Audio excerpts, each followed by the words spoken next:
فذلك الذي يضع اليتيم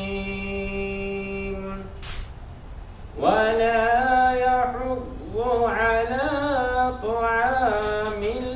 المسكين فويل للمصلين الذين هم عن صلاتهم ساهون الذين هم يراءون ويمنعون الماعون.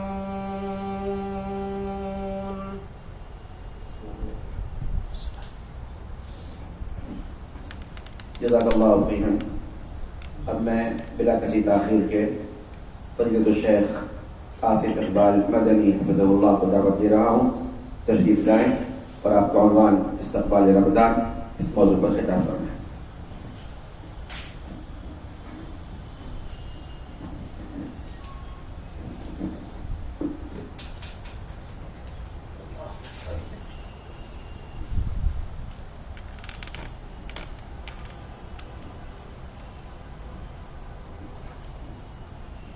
السلام علیکم ورحمۃ اللہ وبرکاتہ. وعلیکم السلام ورحمۃ اللہ.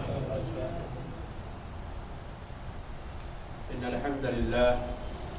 نحمده ونستعينه ونستغفره ونعوذ بالله من شرور أنفسنا ومن سيئات أعمالنا من يهده الله فلا مضل له ومن يضلل فلا هادي له وأشهد أن لا إله إلا الله وحده لا شريك له وأشهد أن محمدا عبده ورسوله. يا أيها الذين آمنوا اتقوا الله حق تقاته ولا تموتن إلا وأنتم مسلمون. يا أيها الناس اتقوا ربكم الذي خلقكم من نفس واحدة وخلق منها زوجها وبث منهما رجالا كثيرا ونساء واتقوا الله الذي تساءلون به والأرحام إن الله كان عليكم رقيبا. يا أيها الذين آمنوا اتقوا الله وقولوا قولا سديدا يصلح لكم أعمالكم ويغفر لكم ذنوبكم ومن يطع الله ورسوله فقد فاز فوزا عظيما. أما بعد فإن خير الحديث كتاب الله وخير الهدي هدي محمد صلى الله عليه وسلم وشر الأمور محدثاتها وكل محدثة بدعة وكل بدعة ضلالة وكل ضلالة في النار. أعوذ بالله السميع العليم من الشيطان الرجيم. بسم الله الرحمن الرحيم. يا أيها الذين آمنوا كتب عليكم الصيام كما كتب على الذين من قبلكم لعلكم تتقون. رب اشرح لي صدري ويسر لي أمري واحلل عقدة من لساني يفقهوا قولي. سبحانك لا علم لنا إلا ما علمتنا إنك أنت العليم الحكيم. برادران اسلام، خواتین اسلام، آج کی یہ مجلس بہت ہی بابرکت مجلس ہے کہ ہم لوگ اللہ کے گھر میں یہاں جمع ہوئے ہیں اور جس عظیم مقصد کے لیے یہاں جمع ہوئے ہیں وہ اللہ رب العالمین کے دین کا سیکھنا اور سکھانا ہے. اور جو بھی شخص اس عظیم مقصد کے لیے اللہ کے گھر میں بیٹھتا ہے تو اللہ رب العالمین کی طرف سے ایسے لوگوں پر سکینت نازل ہوتی ہے اور ایسی مجلسوں میں اللہ کے فرشتے بھی حاضر ہوتے ہیں. اس اعتبار سے اس طرح کی مجلسوں کی بڑی اہمیت ہے اللہ تعالیٰ کے نزدیک. اللہ رب العالمین سے دعا ہے کہ اللہ تبارک و تعالیٰ ہماری ان گھڑیوں کو اور ان ساعات کو جس میں ہم جمع اور اکٹھا ہوئے ہیں اللہ اسے قبول فرمائے اور ہمیں قرآن اور نبی کریم محمد رسول اللہ صلی اللہ علیہ وسلم کی حدیثوں کا صحیح علم عطا فرمائے. رمضان المبارک کا مہینہ ہمارے اوپر سایہ فگن ہونے والا ہے. اس مہینے کو ہم رمضان المبارک کہتے ہیں جس کے نام سے ہی ظاہر ہے کہ یہ بابرکت مہینہ ہے. اور اللہ کے نبی صلی اللہ علیہ وسلم اس مہینے کی آمد سے پہلے صحابہ کرام کو رضی اللہ تعالی عنہم کو بشارت اور خوشخبری دیا کرتے تھے اور بتایا کرتے تھے کہ رمضان کا مہینہ تمہارے اوپر سایہ فگن ہونے والا ہے، اور اس کے یہ فضائل ہیں، اور اس کی یہ برکات ہیں، اور اس کے یہ خیرات ہیں۔ اللہ کے نبی صلی اللہ علیہ وسلم اس کی خوشخبری صحابہ کرام کو دیا کرتے تھے۔ اور اگر آپ قرآن و احادیث کا مطالعہ کریں گے تو آپ کو معلوم ہوگا کہ تمام مہینوں کے مقابلے میں اللہ تبارک و تعالی نے اس رمضان کے مہینے کو خصوصیت اور فضائل سے سرفراز فرمایا ہے، اور اسی مہینے میں اللہ نے قرآن کو نازل فرمایا ہے۔ اس اعتبار سے یہ مہینہ خیر کثیر اور بہت زیادہ بھلائی اور کمال والا اور شرف اور عزت والا اور نیکیوں کے حاصل کرنے اور برائیوں اور گناہوں سے دور رہنے اور اپنے گناہوں کی بخشش اور معاف کرانے والا سب سے بابرکت مہینہ ہے، جو اللہ رب العالمین کی طرف سے انشاءاللہ ہمیں حاصل ہونے والا ہے۔ اس کی آمد سے پہلے ہمیں اللہ رب العالمین سے یہ دعا کرنی چاہیے کہ اللہ تبارک و تعالی ہم تمام مسلمانوں کو اس مہینے میں داخل فرمائے، اور اس مہینے کے فضائل اور اس کے برکات اور اس کے خیرات اور اس کے حسنات سے ہم تمام بھائیوں اور بہنوں کو مستفید ہونے کی توفیق عطا فرمائے۔ اور اس پر ہم بہت خوش ہیں کہ اللہ رب العالمین کی طرف سے یہ عظیم نعمت ہم مسلمانوں کو حاصل ہونے والی ہے۔ دنیا کی نعمتوں پر بھی ہمیں خوش ہونا چاہیے، اس لیے کہ نعمتیں ساری کی ساری اللہ کی طرف سے ہے، چاہے وہ دنیا کی نعمت ہو یا دین کی نعمت ہو، لیکن دنیا کی نعمتوں کے مقابلے میں دین کی نعمت کا کوئی مقابلہ نہیں ہے، اور دین کی نعمت دنیا کے مقابلے میں بہت زیادہ اہمیت رکھتی ہے، اس لیے کہ اس کا فائدہ ہمیں دنیا میں بھی ملے گا اور اس کا فائدہ ہمیں آخرت کے اندر بھی ملنے والا ہے۔ اس اعتبار سے دین کی جو بھی نعمتیں جو اللہ رب العالمین کی طرف سے ہمیں حاصل ہوتی ہے، اس پر ہمیں بہت زیادہ خوش ہونا چاہیے اور اللہ رب العالمین کا ہمیں شکریہ ادا کرنا چاہیے، اور اس بات پر بھی اللہ رب العالمین کا ہمیں شکر گزار ہونا چاہیے کہ اللہ تعالیٰ نے ہمیں مسلمان بنایا ہے، اور اللہ رب العالمین نے ایمان کی دولت سے ہمیں سرفراز کیا ہے۔ اگر ایمان کی دولت سے ہم مالا مال نہیں ہوتے، کلمہ لا الہ الا اللہ محمد الرسول اللہ صلی اللہ علیہ وسلم کے پڑھنے اور اقرار کرنے والے نہیں ہوتے، تو اس کلمے کے ذریعہ جو فضائل اور جو کمالات مسلمانوں کو حاصل ہوتے ہیں وہ ہمیں حاصل نہیں ہو سکتے تھے۔ یہ اللہ رب العالمین کا کرم ہے کہ اسلام کی وجہ سے ہمیں نمازوں سے فائدہ حاصل کرنے، رمضان کے روزوں سے مستفید ہونے، زکوٰۃ کے جو خیرات اور فوائد ہیں اس سے ہمیں فائدہ اٹھانے،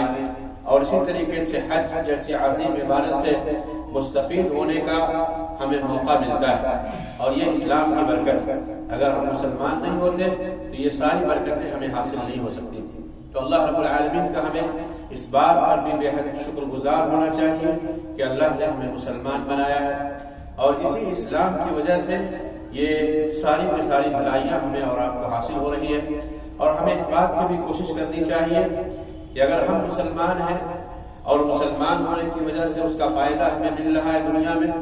تو اللہ تبارک و تعالیٰ نے ہمیں یہ بھی ذمہ داری دی ہے کہ اس اسلام کو اپنی ذات تک اور اپنے گھروں تک اور اپنے علاقے تک ہم محدود نہ رکھیں، بلکہ اس دین کو ہم دوسروں تک پہنچائیں تاکہ اسے بھی اس کا فائدہ حاصل ہو۔ اللہ کے نبی صلی اللہ علیہ وسلم نے بیان فرمایا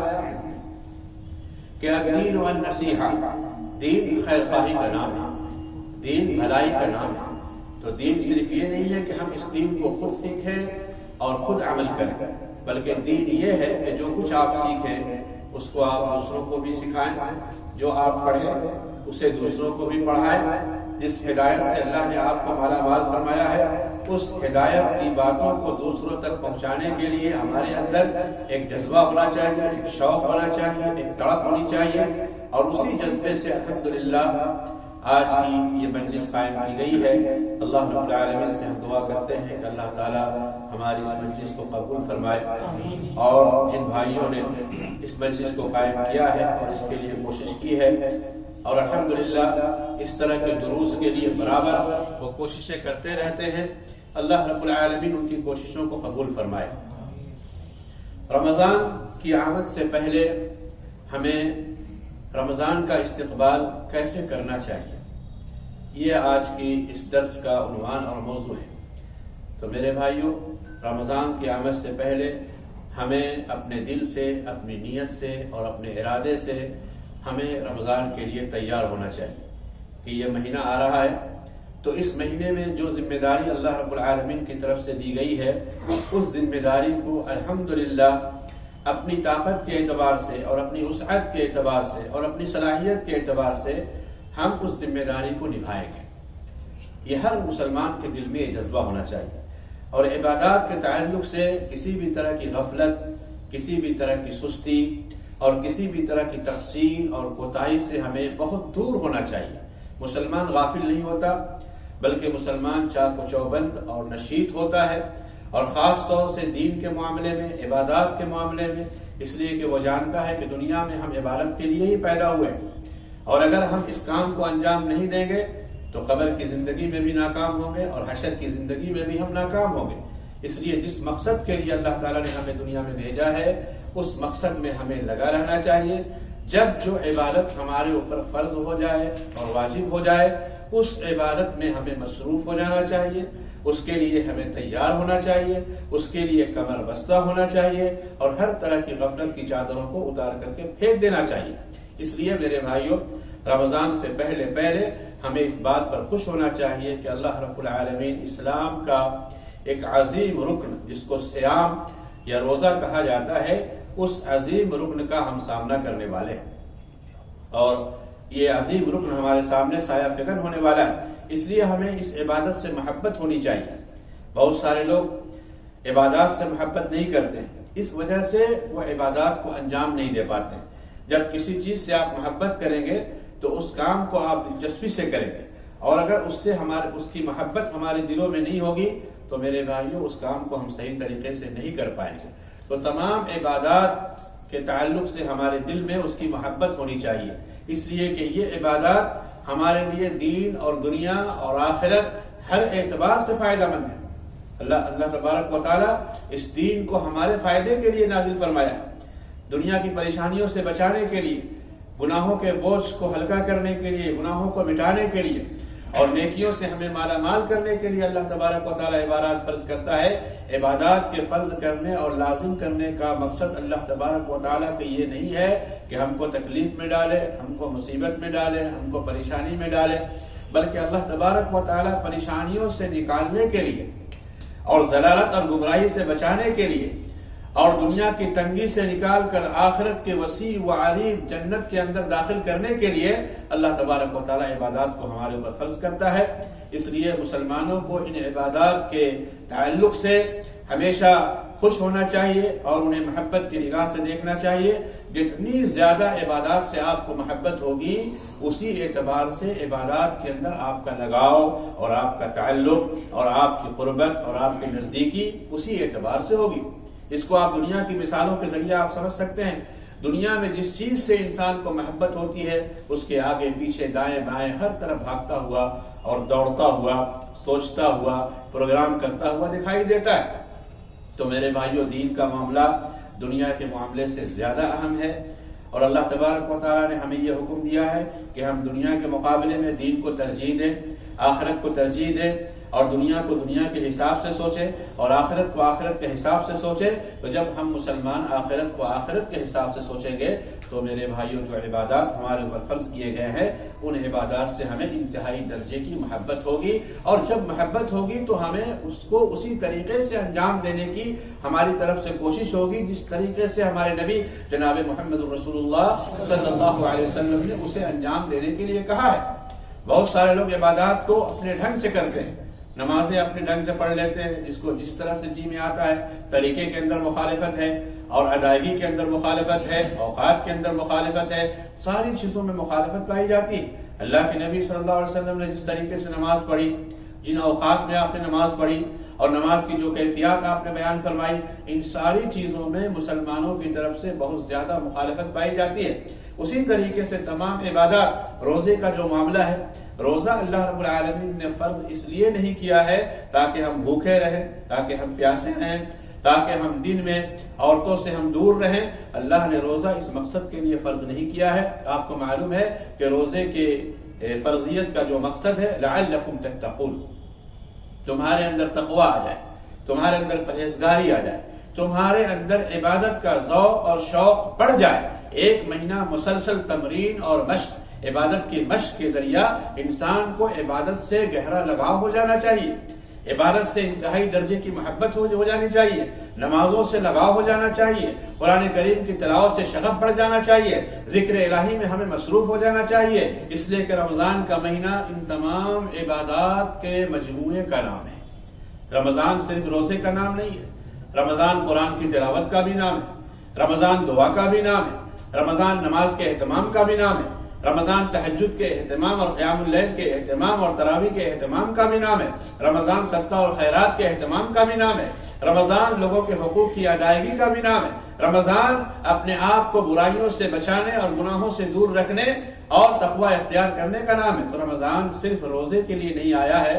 بھوک اور پیاس کو برداشت کرنے کے لیے نہیں آ رہا ہے، بلکہ یہ رمضان کا مہینہ ہمیں متقی بنانے کے لیے، پرہیزگار بنانے کے لیے، عبادات سے ہمیں جوڑنے کے لیے، اور جس مقصد کے لیے دنیا میں ہم پیدا کیے گئے ہیں اس مقصد پر ہمیں لگانے کے لیے یہ رمضان کا مہینہ اللہ تبارک و تعالی ہمیں فرض کر رہا ہے، ہمارے اوپر فرض کر رہا ہے۔ اگر یہ چیزیں ہمیں رمضان کے مہینے سے حاصل نہیں ہو تو میرے بھائیوں رمضان اسی طرح آتا رہے گا اور اسی طرح جاتا رہے گا، نہ رمضان سے ہم فائدہ اٹھا پائیں گے، نہ روزے سے فائدہ اٹھا پائیں گے، نہ نماز سے فائدہ اٹھا پائیں گے، اور نہ آخرت میں ہم کامیاب ہو پائیں گے۔ اس لیے ضرورت اس بات کی ہے کہ رمضان کا ہم بہترین استقبال کریں اپنی نیتوں کی صفائی کے ساتھ، اور اسی طریقے سے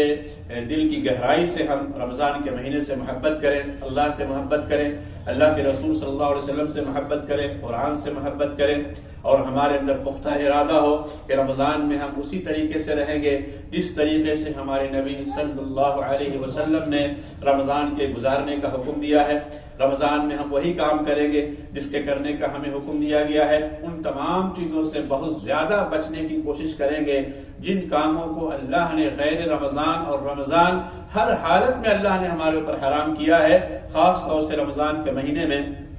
برائیوں سے بچنے کی ہم زیادہ سے زیادہ کوشش کریں گے، اس لیے کہ اللہ تبارک و تعالی رمضان کے مہینے کے لیے اس طریقے سے حالات اللہ سازگار کرتا ہے، اور اس طرح مسلمانوں کے لیے اللہ موقع فراہم کرتا ہے کہ اگر کوئی برائی سے بچنا چاہے تو اس کے لیے بچنا آسان ہوتا ہے، اگر کوئی نیکی کرنا چاہے تو اس کے لیے نیکی کرنا آسان ہوتا ہے، اور یہ موقع اللہ تعالیٰ رمضان میں ہر مسلمان مرد اور عورت کو عطا فرماتا ہے۔ سنن ترمذی کے اندر اور ابن ماجہ کے اندر حضرت ابو ہریرہ رضی اللہ تعالیٰ عنہ سے روایت ہے کہ اللہ کے رسول صلی اللہ علیہ وسلم نے فرمایا کہ رمضان کی جب پہلی رات ہوتی ہے تو جتنے بھی سرکش شیاطین ہیں وہ قید کر دیے جاتے ہیں، جتنے بھی سرکش شیاطین ہیں یہ سب قید کر دیے جاتے ہیں۔ قید کیوں کیے جاتے ہیں؟ تاکہ وہ ہمیں بہکائے نہیں، ہمیں گمراہ نہ کرے، ہمارے آگے سے پیچھے سے دائیں سے بائیں سے جو سال بھر آتا رہتا ہے اور صراط مستقیم پر کھڑا ہو کر کے ہمیں گمراہ کرنے کی کوشش کرتا رہتا ہے۔ اللہ تبارک و تعالیٰ کی طرف سے رمضان کے مہینے میں ایک خاص فضل اور ایک خاص انعام ہوتا ہے کہ ان سرکش شیاطین کو اللہ تعالیٰ جکڑ دیتا ہے، بیڑیوں میں انہیں جکڑ دیا جاتا ہے، انہیں قید کر دیا جاتا ہے تاکہ ان کا اثر ہمارے اوپر نہ ہو سکے۔ لیکن اس کا مطلب یہ نہیں ہے کہ تمام شیاطین کو اللہ تعالیٰ قید کر دیتا ہے،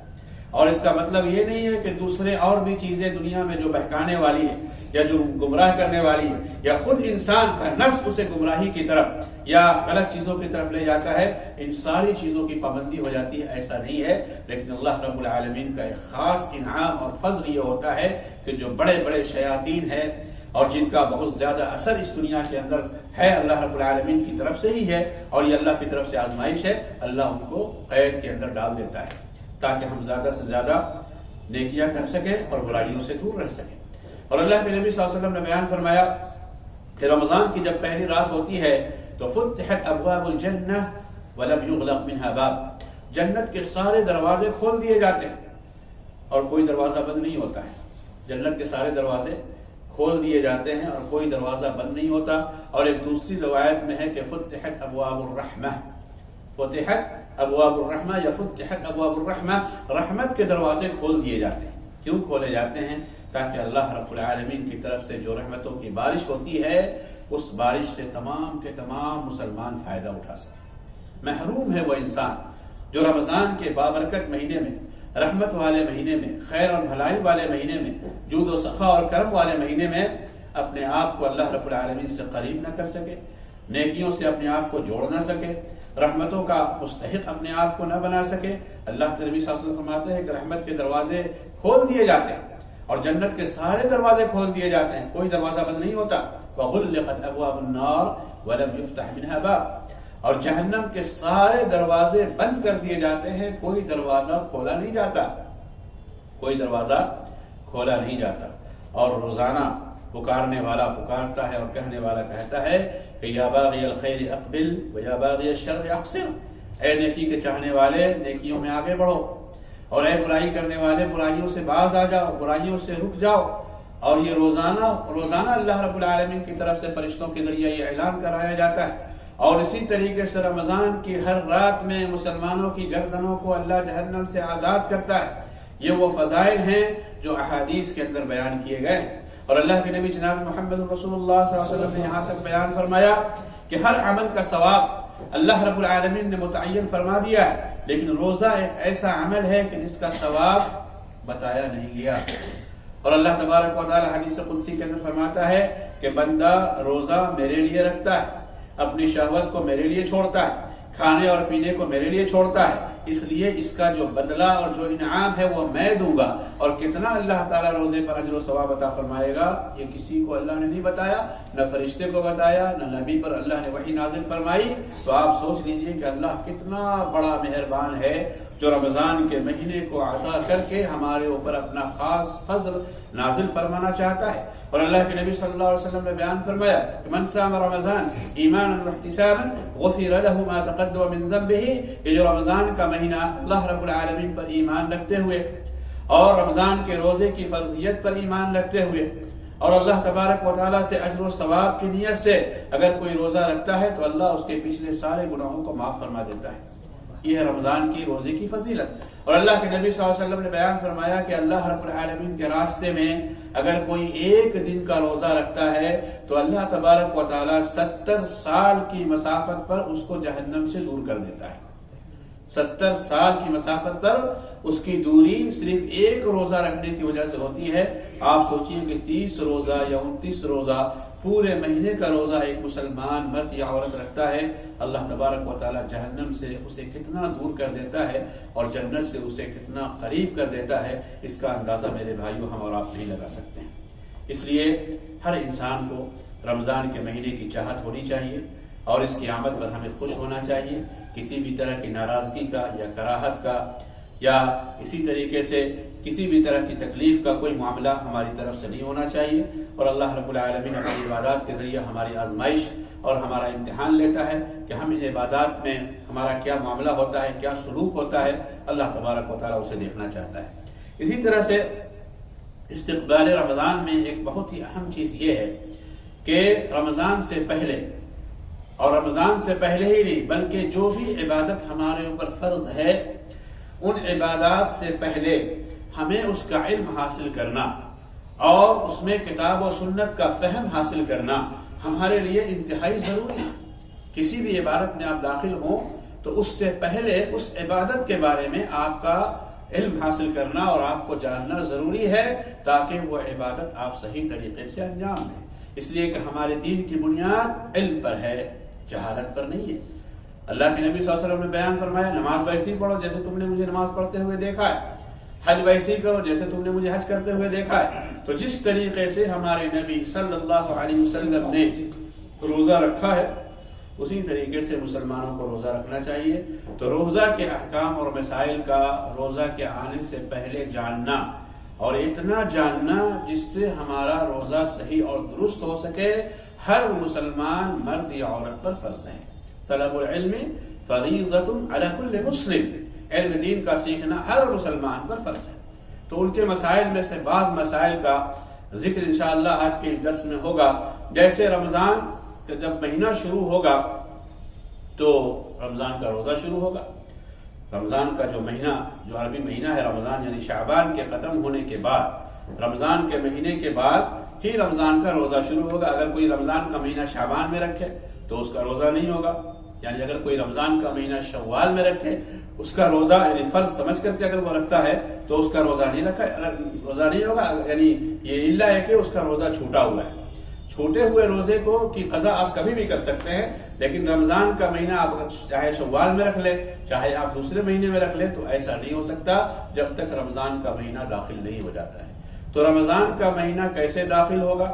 کیسے شمار کیا جائے گا کہ رمضان کا مہینہ داخل ہو گیا ہے؟ اللہ کے نبی صلی اللہ علیہ وسلم کی حدیث ہے، صوموا لرؤیتہ وافطروا لرؤیتہ، چاند دیکھ کر کے روزہ رکھنا شروع کرو۔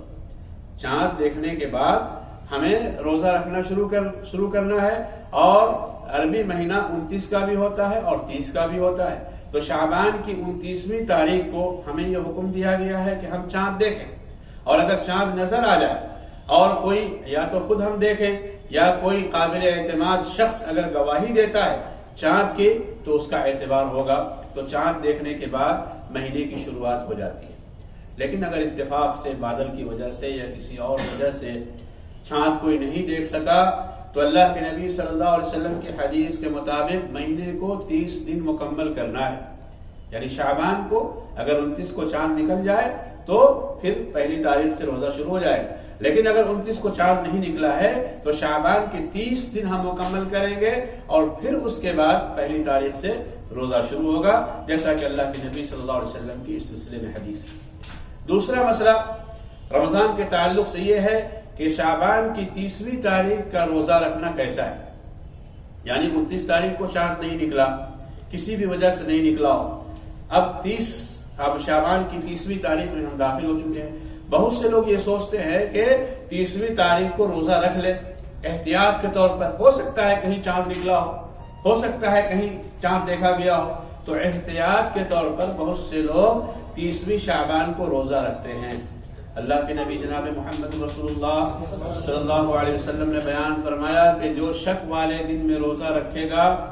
اس نے ابو القاسم یعنی جناب محمد رسول اللہ صلی اللہ علیہ وسلم کی نافرمانی کی،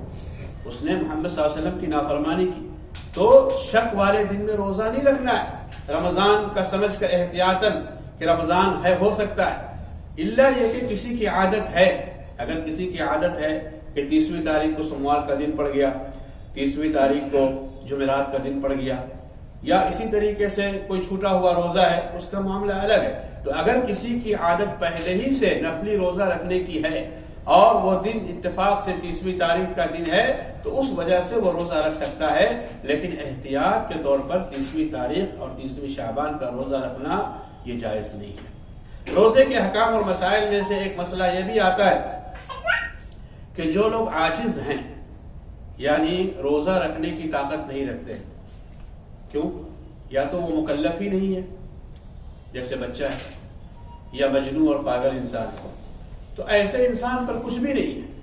جو انسان روزہ رکھنے کی طاقت نہیں رکھتا ہے بچہ ہونے کی وجہ سے یا پاگل ہونے کی وجہ سے، تو ایسے انسان کے لیے کوئی معاملہ نہیں ہے، اس پر روزہ ہے ہی نہیں۔ اور کوئی انسان اس طرح کا عاجز ہے یعنی روزہ رکھنے کی طاقت نہیں رکھتا بڑھاپے کی وجہ سے، بوڑھا مرد ہے یا بوڑھی عورت ہے، وہ روزہ رکھنے کی طاقت وہ نہیں رکھتے ہیں، تو ایسی صورت میں شریعت کا یہ فیصلہ ہے کہ وہ روزہ نہیں رکھیں گے، لیکن ہر دن کے بدلے ایک مسکین کو کھانا کھلائیں گے، ایک مسکین کو کھانا کھلائیں گے، یا تو بنا ہوا کھانا آپ ایک وقت کا کھلا دیجئے، یا بعض آثار صحابہ کے مطابق نصف سا، ایک مسکین کو آدھا سا یعنی 1.25 کلو چاول یا 1.25 کلو گیہوں یا اس طرح کے کھانے پینے کی کوئی بھی چیز، نصف سا جو ہے آدھا سا اسے ایک مسکین کو دیا جائے۔ اس کی دو صورتیں ہیں، یا تو آپ ہر دن ایک مسکین کو کھانا کھلائیں، اگر ایسا انسان ہے جو عاجز ہے، جو روزہ رکھنے کی طاقت نہیں رکھتا ہے بڑھاپے کی وجہ سے، ہر دن یا تو ایک مسکین کو کھانا کھلائے گا، یا جتنا دن اس کا روزہ چھوٹا ہے، جتنا دن روزہ نہیں رکھا پورا 30 دن کا مثال کے طور پر، تو 30 مسکین کو کہیں جمع کر کے اور اکٹھا کر کے چاہے ہوٹل میں جمع کرے چاہے اپنے گھر میں جمع کرے اور ایک وقت کا کھانا کھلا دے، یہ اس کی طرف سے کفایت کر جائے گا۔ یہ عاجز کا معاملہ ہے جو روزہ رکھنے کی طاقت نہیں رکھتا۔ اسی طرح سے بیمار کا معاملہ ہے، اللہ تعالیٰ قرآن مجید میں ارشاد فرماتا ہے وَمَنْ كَانَ مِنْكُمْ مَرِيضًا أَوْ عَلَى سَفَرٍ فَعِدَّةٌ مِنْ أَيَّامٍ أُخَرَ، جو بیمار ہے یا جو مسافر ہے اور بیماری کی وجہ سے روزہ نہیں رکھ سکا اور مسافر ہونے کی وجہ سے روزہ نہیں رکھ سکا، تو اس کو ان روزوں کی قضا دوسرے مہینوں میں کرنا ہے۔ اب بیمار کی مختلف صورتیں ہیں. بیمار کوئی انسان ایسا ہے جس کی بیماری کی وجہ سے اسے بہت ضرر اور بہت زیادہ نقصان ہو رہا ہے. ایسی بیماری ہے کسی کی کہ جس کی وجہ سے اگر وہ روزہ رکھے گا تو جان جانے کا خطرہ ہے، یا اگر دوا کا استعمال نہیں کرے گا تو بیماری کے بڑھنے اور اضافہ ہونے کا خطرہ ہے، یا ڈاکٹر نے اسے منع کر دیا ہے کہ تمہیں یعنی روزہ نہیں رکھنا ہے، اگر روزہ رکھو گے تو تمہارے لیے بہت ضرر ہے اور بہت نقصان ہو سکتا ہے، حتیٰ کہ تمہاری جان بھی جا سکتی ہے. ایسی صورت میں روزہ رکھنا اس کے لیے جائز نہیں ہے. ایسا بیمار انسان کہ جس کی بیماری کی وجہ سے اسے ایسا ضرر پہنچ رہا ہے جس کی وجہ سے اس کی جان پر بن آئے، تو ایسی صورت میں روزہ وہ نہیں رکھے گا. اور ایسی بیماری کہ اس کی وجہ سے وہ ہلاک تو نہیں ہو سکتا ہے اگر وہ روزہ رکھے گا، لیکن اس کو مشقت اور اس کو پریشانی ہو رہی ہے، تو اس کے لیے یا تو اگر وہ روزہ رکھنا چاہے تو روزہ رکھ سکتا ہے، اور اگر روزہ وہ توڑنا چاہے کیونکہ شریعت میں رخصت دی گئی ہے، اجازت دی گئی ہے، چونکہ وہ بیمار ہے، تو دونوں صورتوں پر وہ عمل کر سکتا ہے. وہ روزہ بھی رکھ سکتا ہے اور روزہ نہیں بھی رکھ سکتا ہے. اگر روزہ نہیں رکھتا ہے تو دوسرے دنوں میں اس کی قضا کرے گا. بیماری کی ایک تیسری صورت یہ ہے کہ ایسی بیماری جو ہلکی پھلکی ہے، جیسے کسی کو زکام ہے، کسی کو سردی ہے، یا کسی کو کہیں درد ہے، اس کی وجہ سے میرے بھائیوں روزہ چھوڑا نہیں جا سکتا. روزہ رکھنا تو ہمارے ذمہ فرض ہے، اس کو ہر صورت میں ہمیں کرنا ہے. اگر بیماری کی وجہ سے کسی کا روزہ چھوٹ رہا ہے تو اس کو بعد میں اسے پورا کرنا ہی ہے. کچھ لوگ بہانہ بنا لیتے ہیں، معمولی بیماری کو کہتے ہیں کہ بیمار ہو گئے، زکام ہو گیا، سردی ہو گئی تو روزہ نہیں رکھ رہے. تو اگر بیماری ہلکی ہے تو ہمیں ہر صورت میں روزے کا اہتمام کرنا چاہیے اور روزے کو پورا کرنا چاہیے، اس لیے کہ بعد میں پتہ نہیں ہمیں موقع ملے گا یا نہیں ملے گا. اسی طرح سے مسافر کا معاملہ ہے. اگر سفر میں ضرر ہے، مسافر انسان ہے اور سفر میں اگر روزہ رکھ رہا ہے تو اس کی وجہ سے اس کی جان کا خطرہ ہے اور اس کی ہلاکت اور اس کی تباہی کا خطرہ ہے، تو ایسی صورت میں روزہ وہ نہیں رکھے گا. اس لیے کہ اللہ تعالیٰ نے ہمیں اس بات کا حکم دیا ہے کہ ہم اپنے آپ کو ہلاک نہ کریں، اپنی جان کو ہم برباد نہ کریں. جان کی حفاظت کرنا یہ شریعت کا ایک اہم اصول اور ایک اہم قاعدہ ہے. تو جان کی حفاظت یہ ضروری ہے. تو اگر روزہ رکھنے کی وجہ سے جان کا مسئلہ ہے تو پھر میرے بھائیوں روزہ نہیں رکھنا چاہیے، اور جب اس طرح کے خطرات ختم ہو جائیں تو پھر اس روزے کو پورا کرنا چاہیے.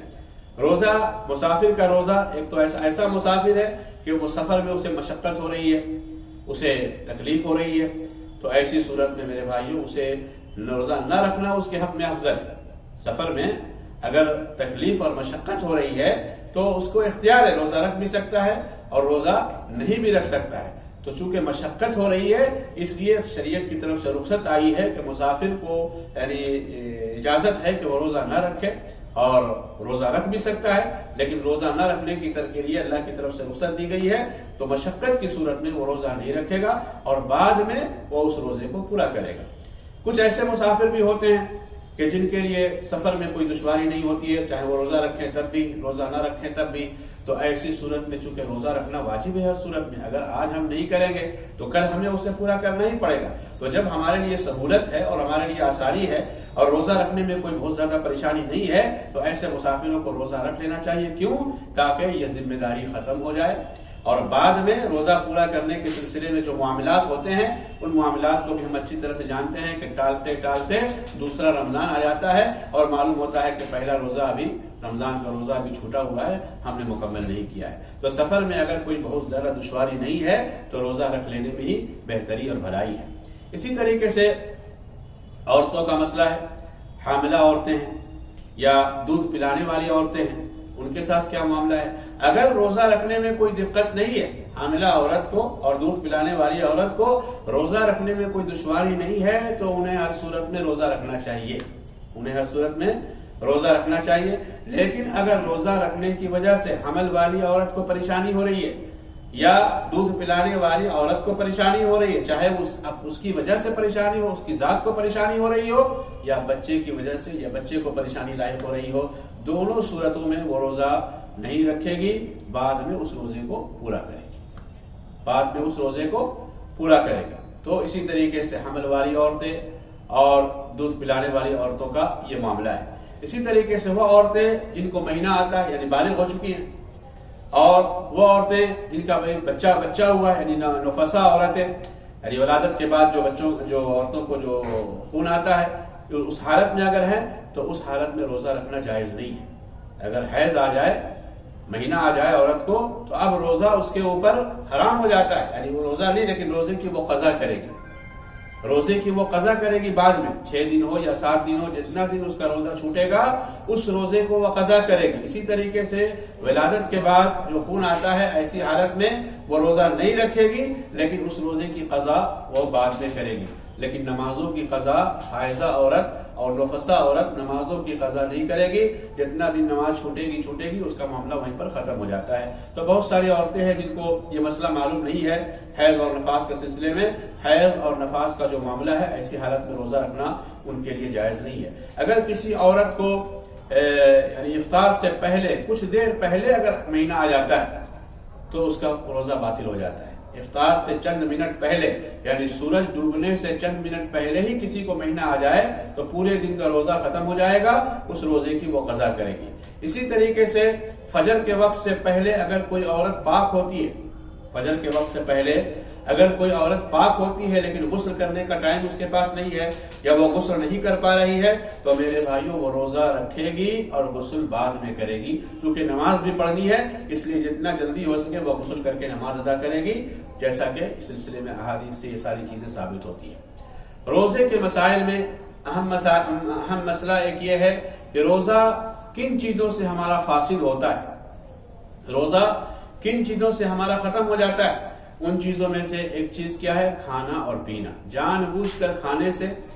جان بوجھ کر کے پانی پینے سے، یا کوئی ایسی چیز پیٹ کے اندر داخل کرنے سے جس کا تعلق کھانے سے ہے اور پینے سے ہے، ان تمام چیزوں سے روزہ ٹوٹ جاتا ہے۔ اللہ نے قرآن میں فرمایا کلوا واشربوا حتى يتبين لكم الخيط الابيض من الخيط الاسود من الفجر۔ کھانے پینے کی جو اجازت دی گئی ہے وہ مغرب کے بعد سے لے کر کے صبح تک ہے، لیکن جب فجر کی اذان ہو جائے اور فجر کا وقت جب شروع ہو جائے تو پھر کھانا پینا بند ہو جاتا ہے۔ تو کھانا اور پینا جان بوجھ کر کے یہ منع ہے، یہ حرام ہے روزے کی حالت میں۔ لیکن اگر کوئی شخص بھول کر کے کھا لیا یا بھول کر کے کوئی پانی پی لیا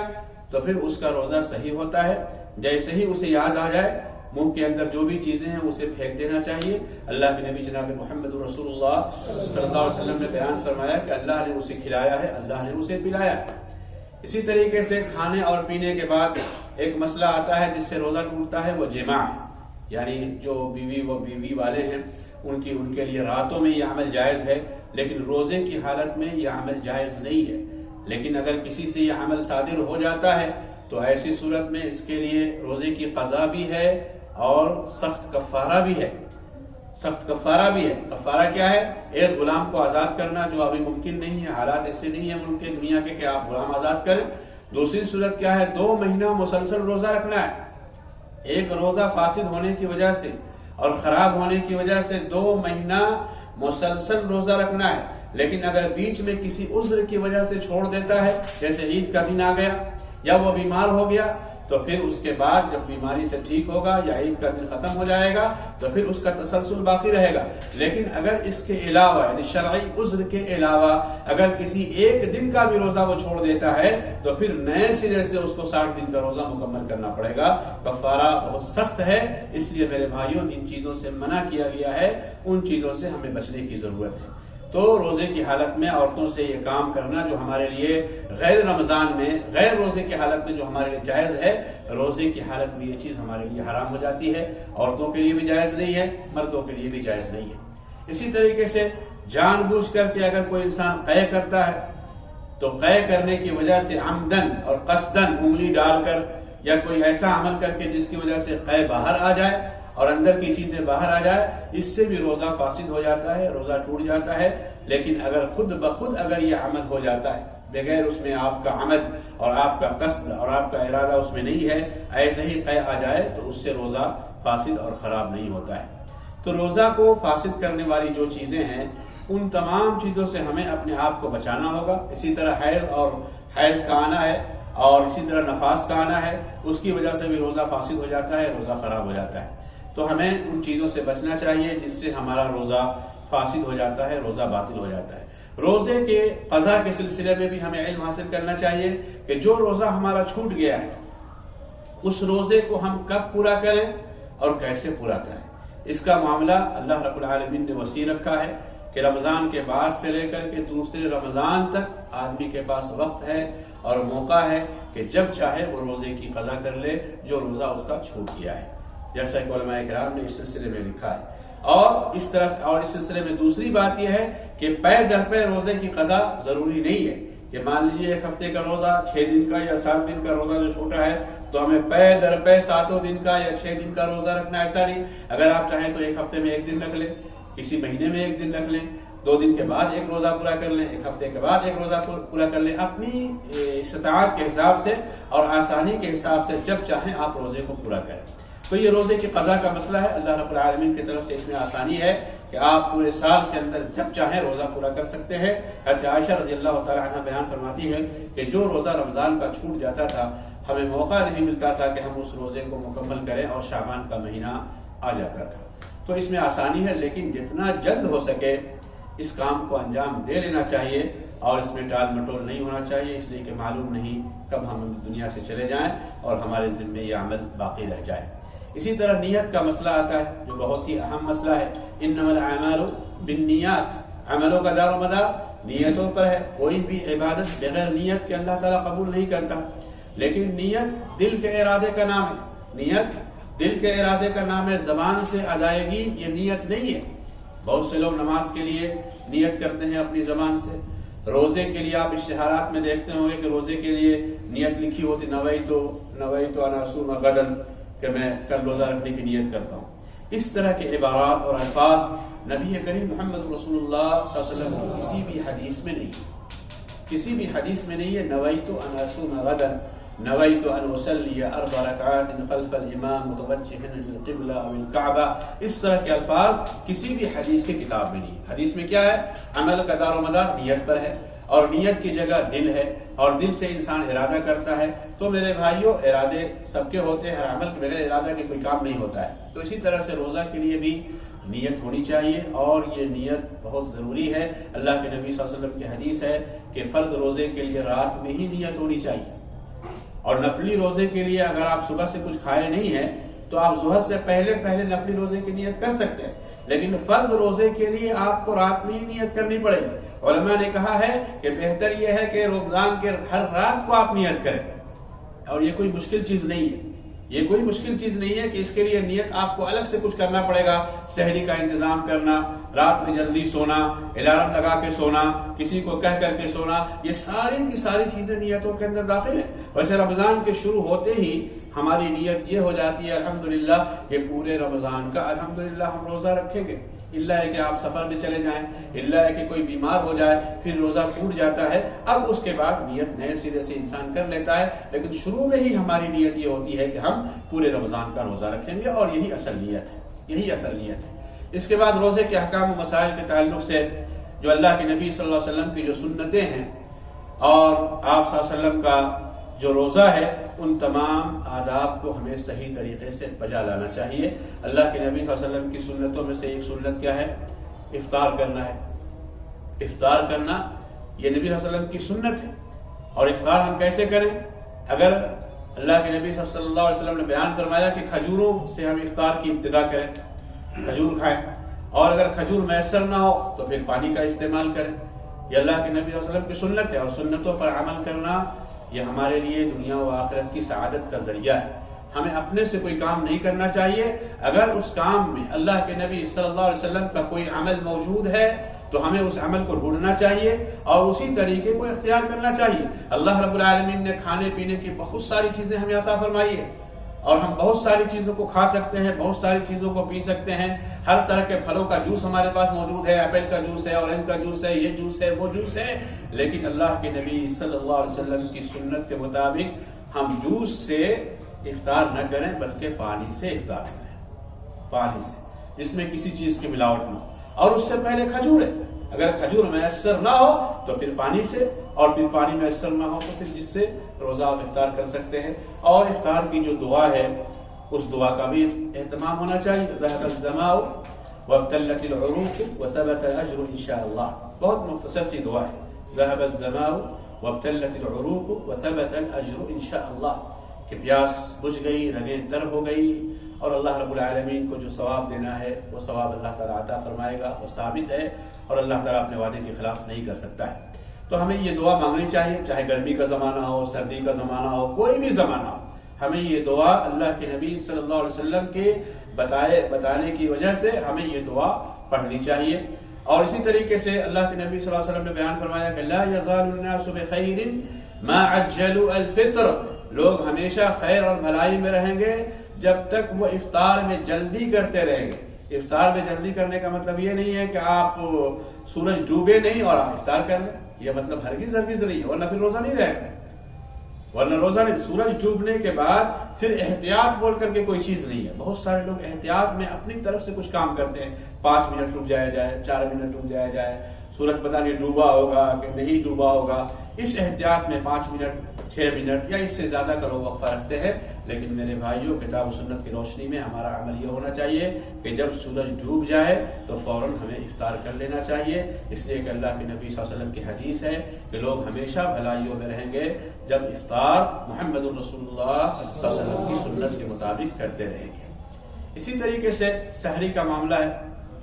بہت سے لوگ 12 بجے کھا کر کے سو جاتے ہیں، 11 بجے کھا کر سو جاتے ہیں، کچھ لوگ 1 بجے کھا کر کے سو جاتے ہیں۔ یہ سنت نہیں ہے اور یہ افضل طریقہ نہیں ہے۔ اگر نہیں بھی آپ سحری کھائیں اور آپ کی نیت ہے تو روزہ تو ہو جائے، لیکن اللہ کے نبی صلی اللہ علیہ وسلم نے فرمایا تسحروا فإن فی السحور برکہ، سحری کھاؤ، سحری کھانے میں برکت ہے۔ اگرچہ 1 گلاس دودھ ہی صحیح، پانی ہی صحیح، چند گھونٹ پانی کا صحیح، کچھ بھی اللہ کے نبی صلی اللہ علیہ وسلم نے فرمایا اس میں برکت ہے، اور جب آپ نے فرما دیا اس میں برکت ہے تو یقینی طور پر سحری کھانے میں برکت ہے، اور اس برکت کو ہر مسلمانوں کو تلاش کرنا چاہیے، ڈھونڈنا چاہیے اور اس پر عمل کرنا چاہیے۔ تو سحری کھانے کا جو طریقہ ہے وہ ہمیں اللہ کے نبی صلی اللہ علیہ وسلم کی سنت کے مطابق آخری وقت میں سحری کھانا چاہیے، یعنی فجر کی اذان سے کچھ پہلے، 15 منٹ پہلے، 20 منٹ پہلے، آدھا گھنٹہ پہلے، 1 گھنٹہ پہلے مثال کے طور پر، لیکن آپ 2 گھنٹہ پہلے کھا لیں، 3 گھنٹہ پہلے کھا لیں، یہ سنت نہیں ہے۔ کھانا تو کہا جائے گا، لیکن سنت یہ ہے کہ فجر کی اذان سے کچھ دیر پہلے آپ سحری کھائیے۔ اور فصل ما بین صیامنا و صیام اہل الکتاب اکلۃ السحر، اللہ کے نبی صلی اللہ علیہ وسلم نے بیان فرمایا کہ یہودیوں کے روزے اور ہم مسلمانوں کے روزے میں فرق کیا ہے، وہ سحری نہیں کھاتے ہیں اور ہم سحری کھاتے ہیں، تو ہمیں سحری کھا کر کے روزہ رکھنا چاہیے۔ روزے میں قیام اللیل کا معاملہ ہے، تراویح کا معاملہ ہے۔ اللہ کے نبی صلی اللہ علیہ وسلم نے بیان فرمایا کہ من قام رمضان ایمانا واحتسابا غفر له ما تقدم من ذنبه، کہ جو رمضان میں قیام کرے گا اللہ تعالیٰ اس کے پچھلے گناہوں کو معاف کر دے گا۔ اور اللہ کے نبی صلی اللہ علیہ وسلم نے اپنی حدیث میں بیان فرمایا کہ جو امام کے ساتھ شروع کرے گا اور پھر امام جب نماز ختم کرے تو اپنی نماز ختم کرے گا تو اسے پوری رات کی نماز پڑھنے کا ثواب ملے گا۔ تو ہمیں قیام اللیل کا خاص اہتمام کرنا چاہیے۔ بہت سارے لوگ 7 دن میں قرآن ختم کر کے قیام اللیل سے رخصت ہو جاتے ہیں، کچھ لوگ 2 ہفتے میں قرآن ختم کر کے، کچھ لوگ 7 دن میں، 4 دن میں، 5 دن میں، اور جب قرآن ختم ہو گیا تو قیام اللیل ختم ہو گیا، تراویح ختم ہو گئی، تہجد ختم ہو گیا۔ نہیں، یہ قیام اللیل پوری سال بھر ہے، اسی کو رمضان میں تراویح کہتے ہیں، اسی کو رمضان میں تراویح کہتے ہیں۔ اور اللہ رب العالمین کی طرف سے یہ عظیم اور یہ سنہرا اور بہترین موقع ہم مسلمانوں کو ملتا ہے کہ جماعت کے ساتھ اس نماز کا ہم اہتمام کرتے ہیں۔ اگر صحیح طور سے اہتمام کریں گے انشاءاللہ تو ممکن ہے کہ اس نماز کی برکت سے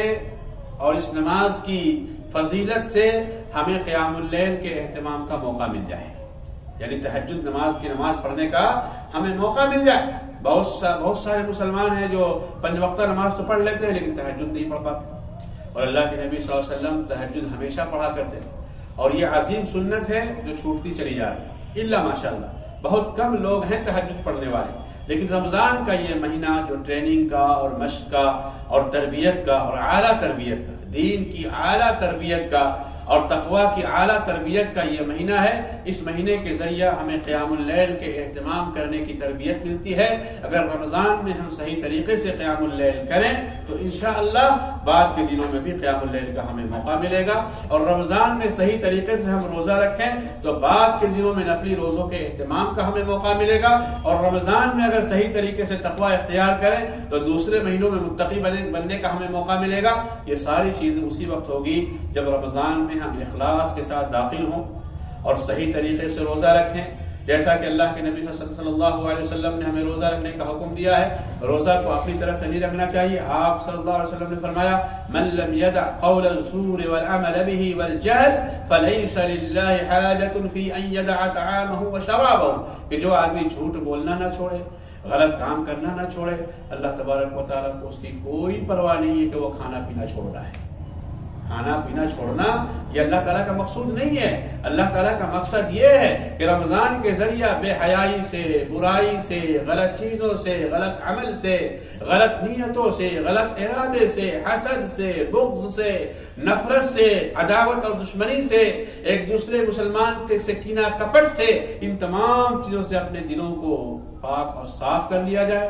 اپنی آنکھوں کو پاک اور صاف کر لیا جائے، اور اپنے جسم کو پاک اور صاف کر لیا جائے۔ حضرت جابر رضی اللہ تعالیٰ عنہ کا بیان ہے کہ روزہ یہ ہے کہ تمہارا کان بھی روزہ رہے، تمہاری آنکھ بھی روزہ رہے، تمہاری زبان بھی روزہ رہے، تمہارے اعضاء بھی روزہ رہے۔ صرف یہ نہیں کہ پیٹ روزہ ہے اور آنکھ روزہ سے نہیں ہے۔ جو چاہیں ہم دیکھ رہے ہیں، رمضان یعنی افطار کرنے کے بعد پوری رات ہمارے پاس یعنی کھلی ہوئی رہتی ہے کہ جو چاہیں ہم کر سکتے، نہیں، ہم وہ کام کریں گے جس کے کرنے کا اللہ نے ہمیں حکم دیا ہے، اور وہ کام ہم نہیں کریں گے جس کے کرنے سے اللہ رب العالمین نے اور اللہ کے رسول صلی اللہ علیہ وسلم نے منع فرمایا ہے۔ اسی کو تقویٰ کہتے ہیں، اسی کو پرہیزگاری کہتے ہیں، اور اللہ تعالیٰ نے رمضان کا روزہ اسی لیے فرض کیا ہے لعلکم تتقون، تاکہ تم متقی بن جاؤ اور پرہیزگار ہو جاؤ۔ یہ مختصر سے احکام اور مسائل تھے روزے کے تعلق سے، جو بڑے اختصار کے ساتھ آپ کے سامنے رکھے گئے ہیں، اور اس کی تفصیلات حدیث کی کتابوں کے اندر موجود ہے۔ جب آپ کو جو بھی ضرورت ہو، آپ کے سامنے الحمدللہ بہت سارے علماء کرام ہیں، کبھی بھی کوئی کام جہالت کی بنیاد پر آپ نہیں کریں گے۔ جہاں کہیں بھی کچھ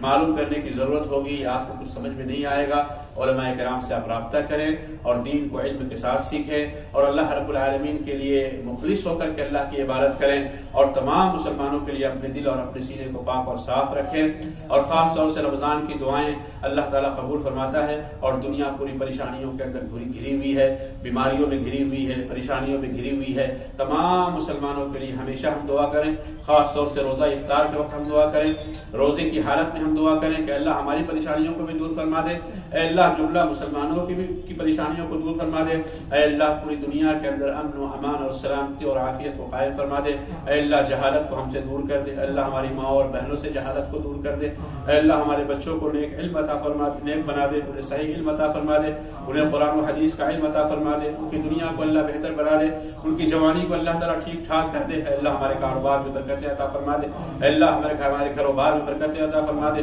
اے اللہ رمضان کی سعادتوں سے پوری دنیا کے مسلمانوں کو مالا مال مستفید ہونے کے اللہ توفیق عطا فرما دے، اے اللہ حرم پاک کی تو حفاظت فرما دے، اے اللہ حرم پاک کی تو حفاظت فرما دے، اے اللہ حرمین کی تو حفاظت فرما دے، اور ہر طرح کے شر اور برائی اور فتنے اور قید اور مکر سے پوری دنیا کے مسلمانوں کو اللہ محفوظ فرما دے۔ اقول قولی هذا واستغفر الله لي ولكم ولسائر المسلمين فاستغفروه من كل ذنب انه هو الغفور الرحيم۔